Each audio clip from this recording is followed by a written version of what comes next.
Thank you for visiting our website, cleanupourcreeks.org. My name is Chuck Threadgill.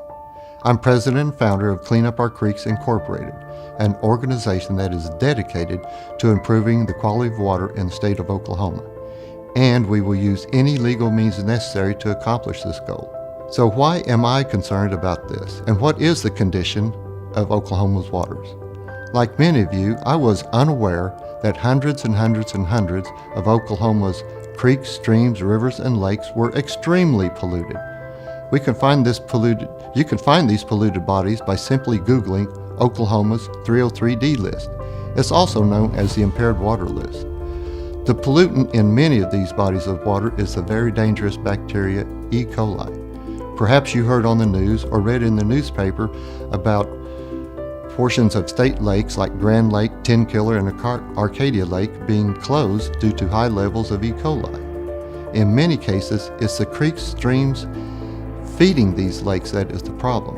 A local TV reporter, Jana Clark with Fox 23 News, tested 7 creeks in the Tulsa area in which children were playing.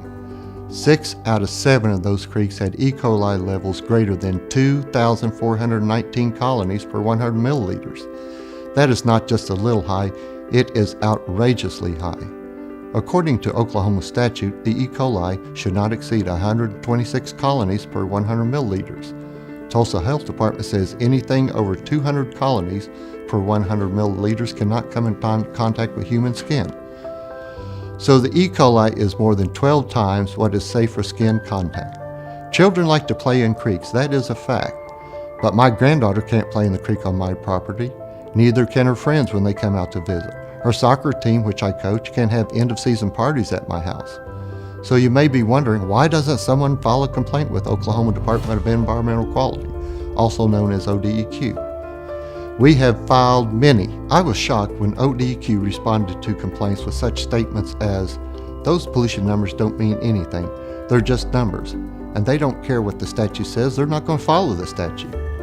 In my particular case, the investigator said she didn't need to test my creek for fecal coliform. She could tell just by looking if my creek had any fecal coliform in it, and my creek did not.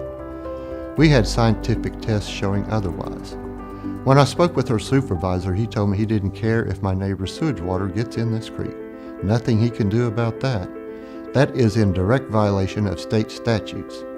On another occasion, ODEQ's general counsel sent me an email stating the E. coli was only the result of wildlife in the area. Yet a separate pond on my property had E. coli readings of only 9 colonies per 100 milliliters, well within acceptable range. Tulsa Health Department agreed. His comments were ridiculous. Unfortunately, I live in Creek County, so we cannot count on our state government to provide the protection and oversight needed to ensure our state waters are safe. That is what prompted me to create Clean Up Our Creeks. It is up to us, private citizens, to bring this dangerous situation to the attention of the public and our elected officials.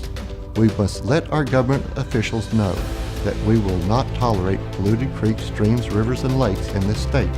Let them know that you're concerned. So please join us in this effort to make Oklahoma water safe again before it's too late. If you can, please make a contribution to Clean Up Our Creeks Incorporated on our website. We are a charitable, nonprofit, 501c3 organization recognized by the IRS. Thank you again for visiting our site. Together, we can make a change for better in the state of Oklahoma, a state I've lived in my entire life, except for the 13 months I spent in South Vietnam.